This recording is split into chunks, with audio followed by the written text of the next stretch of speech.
And so, like, those two types of subsidies are allowed. One is for research purpose, and the other is for nation is at a nascent stage of its First, I understand. Second, I don't. So, if a nation is, there's a nation which you can categorize as least developed country, and if it puts forward the plea that we are at economically disadvantaged, so we cannot offer the same national treatment law, we cannot possibly honor the general most population treatment. In such a case, the act is a particular agreement of subsidies allow the subsidies to be given for a Right. We are grateful to Mr. Ramdev Malani for having outlined the debate on the subsidy issue. Are there any other queries from the delegates on the role of WTO as a facilitator? We would love to hear the views of Mr. Ramdev Malani on this issue. Look, I came here as a student. So whatever you know knows more than all of us here. I'm sure the delegates would not even mind a lecture on terrorism, which interests He himself is a terrorist, so. Actually, I left the terrorist for a few minutes. I let you see. So I collect some data here. But if you find any literature or anything, please let me know. I'm very much interested. Thank you. Thank you, sir.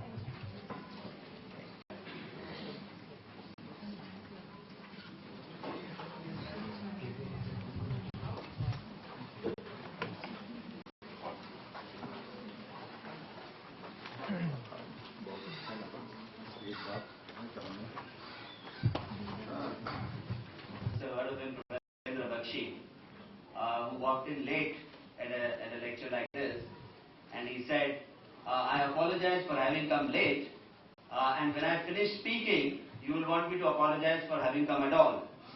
So, I was given short notice on the matter last evening. Late last evening, they called me and I said I should be speaking on the subject here. So, I would try to do my best on that. I must tell you, way back in 1995, I did a matter in the Delhi High Court, which was by a person who founded the Star Satellite Consortium, if you heard of the Star television, in Hong Kong. He was an American by the name of Michael Heath Nathan Johnson, who was a satellite technology specialist. He was a satellite technology specialist. And now that the matter is over, and I can share with you without being pointing at anything because it was a legal dispute, he had developed what was known as one of the earliest technologies from handset to satellite communications, which is called the sat phone. Different variations of a sat phone, satellite phone, which you can carry with you in Thar Desert, or which you can carry with you on a ship if you are going on a cruise, or which you could carry with you while mountaineering. Like my son has got for mountaineering this last evening, and they said we can't be communicating with cell phone because there is no cell phone facility available. They are, up in the mountains. But if you had that technology, in fact, the sat phone technology is in vogue, and many people have that technology. You could, an average consumer could use a satellite phone, even in a desert or a mountain, or even on the high seas, or on any spot on the planet Earth. So the technology that was developed to provide cheap technologies by putting about 16 geostationary satellites is to internet every point on the Earth by a communication facility. So way back in 1995, we had one of my clients had developed that technology, and now it is because it's very expensive to try and create that. So only Iridium and a few other satellite companies have developed this technology. And his case in the Delhi High Court, I must tell you, was that he had shared his entire intellectual property of how to develop that satellite technology with one of the leading telecom manufacturers and in India, who took that particular all his technological development and went and started a consulting company of his own. So these were intellectual property rights violation of Mr. Johnson, who created this sat phone technology. Now, the point I'm trying to make essentially is that the Delhi High Court granted an injunction initially, but had passed a 142-page judgment on why injunction should not be granted against the person who had got this proprietary information, and how the injunction, because the material was in public domain. And I had the good fortune or the tough task of creating an appeal, of preparing the appeal on that particular judgment, which helped me understand the huge amount of information, a huge amount of knowledge on satellite technology, on telecommunications at that time. And I filed a 155-page appeal with 109 grounds of appeal in that matter, and finally got that injunction, and they were forced to settle. So my knowledge insofar as satellite communications and telecommunications is concerned is sort of also on the job, apart from what I do academically in international law and other things. Now, good old days, when communications were in place, there was what is called circuit switching. A circuit switching as opposed to packet switching. Now, today's technology is packet switching, which is data. Now, good old days we had only voice communication. Now you have internet technology which communicates data, huge amount of data, graphics. It communicates various other forms of which is in the format of called the packet switching. So traditional mechanisms of telecommunication were circuit switching, and in good old days, prior to 1997, when there was an agreement, you had carriers, telecommunication carriers like AT&T, NCI, and many other international, British Telecom, and all of these people, that whenever a call landed in a country, the country would be paid a certain amount of the fee for each call completion. So we have not only did the carrier charge from the consumer in his home country, but he also charged from when the call landed in the particular country and got huge amounts of revenue.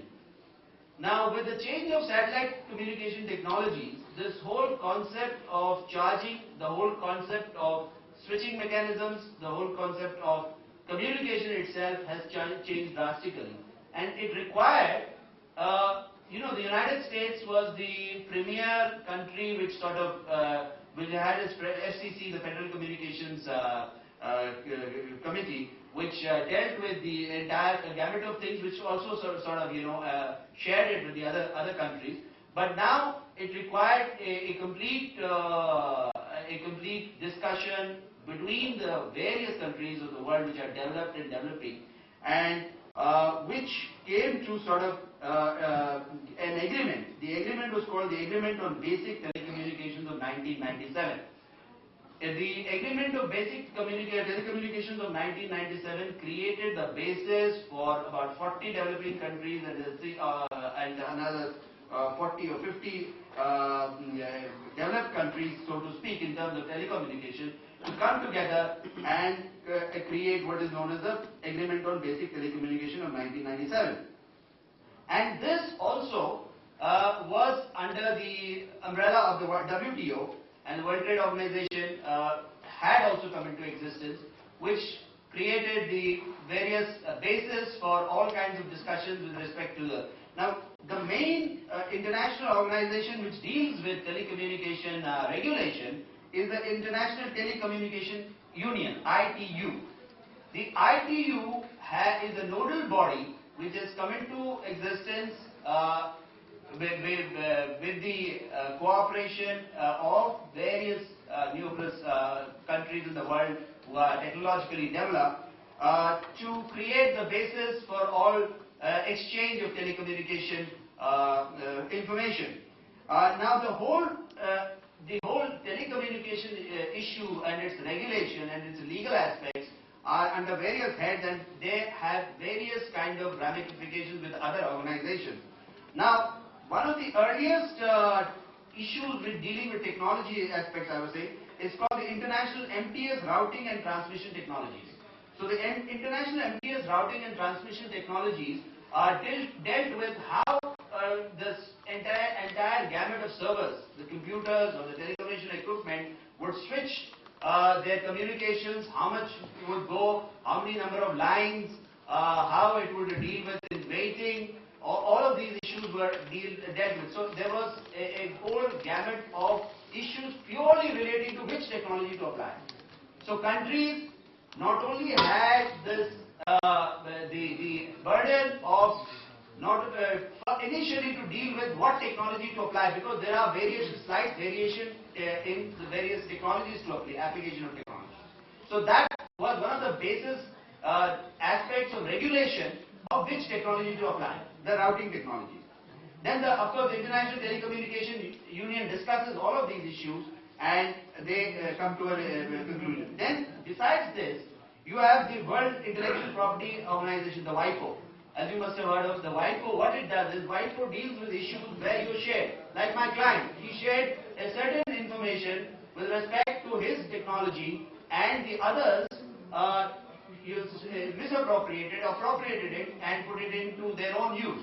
So the WIPO discusses issues of exchange of information, exchange of technologies, because now, in good old days, let me tell you, take you 10 years back, if I had a cell phone, I can talk with you only if you have a cell phone. My having a cell phone or anybody having a cell phone in England did not help the situation if his counterparts in India had cell phones. So therefore, if I have to communicate with somebody else, he must have a similar technology. He must have a technology which is sort of vibes with what you call the handshake. When you send a fax message, there's a fax tone. It connects.